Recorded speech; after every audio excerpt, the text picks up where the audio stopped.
So when the gangs merged after 1969 going to 70 to 72, primarily hit us hard in 73 was when the separations came.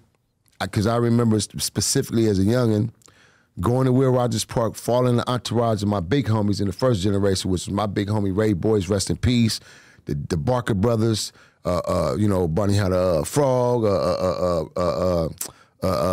Spud, Bonnie Hunter Spud. I mean, the list goes on, man. Big Hard Rock, Tony Moses. I followed all my big homies, my homie Big Hank and them. We went to Will Rogers Park, and my big homie squared off with Jermaine and Tookie. I never forget that shit as a youngin'. And this was my inspiration point of, okay, if I'm gonna get in this shit, I'm gonna be like these niggas. I'm gonna be like Joe Barker and them, Tony Barker, Ray Boyce, the Snoops, the Thorntons, and I just started depicting and taking different pieces from a lot of my G homies. I would study them, watch them, from fighting to their styles to their walks, everything. So when my time, my era came, and I stepped up in my second generation, bro, I took that wine and I marched. You feel me? For real, for real. But so when did the football dream start to fade away?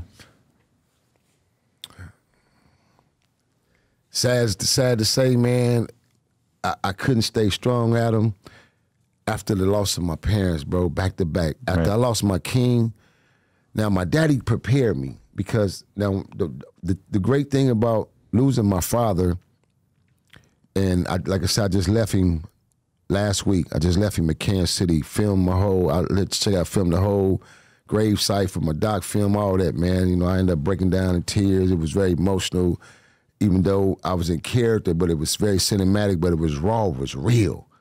To be able to talk to my pops, because I ain't seen him in about 17 years since I buried him and transferred him home, you know what I'm saying? And I was able to sit there with a bottle of Patron and, tell him how I effed up and, messed up the path that he had me on. And I know he wanted me to do greatness, but I was able to snap back anyway, Daddy. I ended up obtaining my master's degree in film and producing and directing. I got accepted in one of the elite film schools in LA for being a known bounty hunter. I done been in many academies. I did a lot of achievements in my life, Daddy, and so I was able to talk to him and really get that pain off my chest, you know what I'm saying? But when I lost my parents and my little brother, I was in 3200 fighting that case, like I said. And bro, I went in, it was a wrap. I told the devil, give me the red suit. And I went in for 30 years, man, nonstop. 30 years, because I mean, most people's gang banging career is like relatively short. Yeah. They either get locked up, they come out, they're kind of a different person. They might get locked up a couple times, but it's just, when you say 30 years, I mean, well, you were locked up a large percentage of that as well, right? No. Oh. No. See, one thing about me, like I say, I was a smart gang leader. I was a smart member. I was a smart warrior.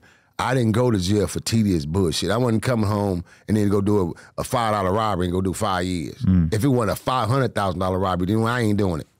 You know what I'm saying? If I ain't going over here and knock down some real shit, I ain't messing with that. So my MO was just different. My mentality was strictly, fuck the enemies. I was in war tactic move. I want enemies. Right. Bottom line. You know what I'm saying? So when I jumped into the hustling world, is what took my transition, where now I'm torn into two worlds. Okay, damn, I'm loving this hustling shit. Because A1, I'm sharp, I know numbers, I'm already book smart. Oh shit, man, my big homies was loving me when I jumped into the hustling world because I was able to do certain things and transpire that young homies at my age couldn't, and I was consistent and persistent with it. And I was dedicated and I was loyal to them. So it took my hustling game to another level. But then one of my big homies, which was my mentor, big homie, who put me down when I got my first bird, and then I turned around and got my other two when I bought them from Chico and Rick. You feel me? Ricky Ross. So beforehand, he told me, he said, Jay, this banging shit ain't gonna mix though, man. You gonna get your money, you gonna get your money, because this banging ain't gonna mix. I said, shit, bro, fuck that. What you mean ain't gonna mix? I say, how I'm gonna go to war with niggas if I don't got the money? I don't got to keep coming to y'all for bullets and ammunition and stuff like that. You know what I mean? I want to get my own money, because that's how we used to get our stuff done. We would go to our G homies back in our days because we protecting the hoods. So they wouldn't give us no status for us giving us a few $100s or whatever we needed because we going to war. Feel me? They gonna make sure we good because we had a system from our first, second, and third generation. That's why it's so different today. So we had a system. So it wasn't enough for us to just go to our big homies, get 500 to 1,000, and we go do what we need to do and war up and get ready because that's how it was. But when you started making all that money selling coke, what did that do to this mentality that you had where you just wanted to slide on your enemies all the time? Now, like I said, start changing me because I got to get money with these certain cats over here, but he ain't my enemy, but he's a Crip. Like, I got family from Hoover. I got family from Fire Deuce Hoover. My family ran the Sevens, 107. My relative just passed on me a couple of years back. Big Devil, 107, man, Hoover. That's my relative. We grew up together from kids. Big Sam, he out right now, just did 30-something years. That's my relative, blood relative, my family. You know what I'm saying? So when it came to them, it wasn't no problem for us because we really grew up together, even though we was from different sides. I protected them, they protected me. You feel me? Like, I can come to their hood. They could come to my hood based on my clout and who I was. But a lot of cats couldn't do that. And if you wasn't really one of them cats from your hood, you better not bring no Crip niggas in no projects. It wasn't happening. It just wasn't going down like that. And even so, our hood was so treacherous. You feel me? You ended up probably getting it to one of your homeboys behind bringing your relative over there because homies is like, man, nigga, you know what's happening. This is a violation, homie. Get that fool up out of here then. And this is still the era where you just have beef with every Crip.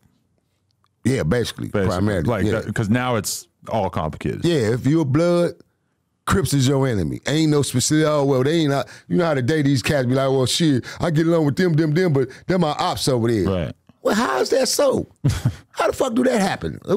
How do they even coincide? Well, it's probably better, though, than just everybody wanting to kill each other. Well, I mean, I don't disagree, like I say, because for they world, Adam, I don't, listen, TV land, I don't try to put no ideas in your head now. We just chopping it up about the past. Right, feel me? But no, man. But that's how it was, though, eh? It was just, everything was on site, man. Everything, bro. Wow. You know, even you had Crips was on their shit, on site. Like, they seen me, they coming at me. Cuz, what's happening, B? What's happening, blood? We own it. It was just like that, bro.